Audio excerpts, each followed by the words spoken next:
माननीय सभापति महोदय, 3 घंटे वित्त मंत्री जी ने बजट पढ़ा और हर कोई सदस्य इस उम्मीद में बैठा था कि अब कुछ ना कुछ उनके लिए घोषणा होगी, उनके सेक्टर को मिलेगा, इस राजस्थान को नया कुछ मिलेगा। लेकिन माननीय सभापति महोदय, जिस तरह से भाजपा की सरकारें हमेशा करती आई है, पैसा है नहीं और बजट किस तरह से गुमराह राजस्थान की जनता को करें। 3 घंटे पढ़ा और उसमें से सिर्फ यही समझ में आया कि 20 हैंडपंप एक विधानसभा को मिलेंगे, बाकी सब कुछ गोल कर दिया, जो कि हमेशा प्रवृत्ति रही है। और पहली वित्त मंत्री बजट पढ़ रही थी और पहली वित्त मंत्री बजट पढ़ रही थी और जैसा इससे पहले सदस्यों ने कहा, इनकी यशस्वी पूर्व मुख्यमंत्री, पहली महिला मुख्यमंत्री इस राजस्थान की, जिनका डरी जबान से कुछ सदस्य नाम ले रहे थे, वो सदन में मौजूद नहीं थी। सभापति महोदय, इससे बुरा कुछ हो नहीं सकता। और मेरे से पूर्व सदस्य ने कहा कि कबीरा का एक दुआ पढ़ा कि 2 पार्टों के बीच में जो आ गया वो बचा नहीं, लेकिन आपके तो पार्ट 3-3 हो रहे हैं। आप जरूर बच के रहना, किसी पार्ट के नीचे आप लोग नहीं आ जाएं। सभापति महोदय, इस बजट में सिर्फ मोदी जी और भजनलाल जी, इन 2 शब्दों के अलावा मुझे लगता है कि कुछ भी इस राजस्थान की जनता के लिए नहीं था। माननीय सभापति महोदय, शिक्षा को लेकर बजट जो हमेशा से एक इस राजस्थान के लिए एक अच्छी मिसाल पेश हुआ, उस बजट में शिक्षा का नाम ही हटा दिया गया, उसको युवा विकास एवं कल्याण के साथ शामिल कर दिया गया। 1 लाख नौकरियों की घोषणा आप लोगों ने की और उसमें से कोई वर्गीकरण इस राजस्थान की जनता के सामने इस सदन में आपने नहीं रखा। आपने ये नहीं बताया कि इन 1 लाख नौकरियों में आप संविदा पे देंगे, नरेगा में लगाएंगे, शिक्षा विभाग में लगाएंगे, चिकित्सा में लगाएंगे।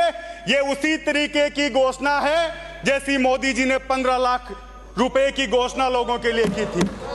तो ये इस तरह की एक जो चाल चरित्र भारतीय जनता पार्टी का रहा है कि गुमराह जनता को कर दो, 1 लाख नौकरियां देंगे, उसका वर्गीकरण भी तो बताते कि इस विभाग में देंगे, अब देंगे, कब देंगे।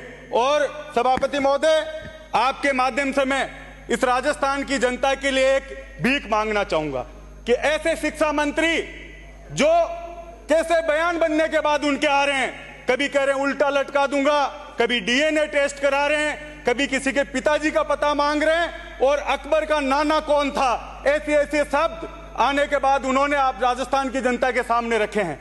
इस राजस्थान की जनता का, इन बच्चों के भविष्य को आप सुरक्षित करें। एक अलग डिपार्टमेंट आप मदन दिलावर जी के लिए बना दें ताकि वो बयान देते रहें और आप उनका पक्ष लेते रहें।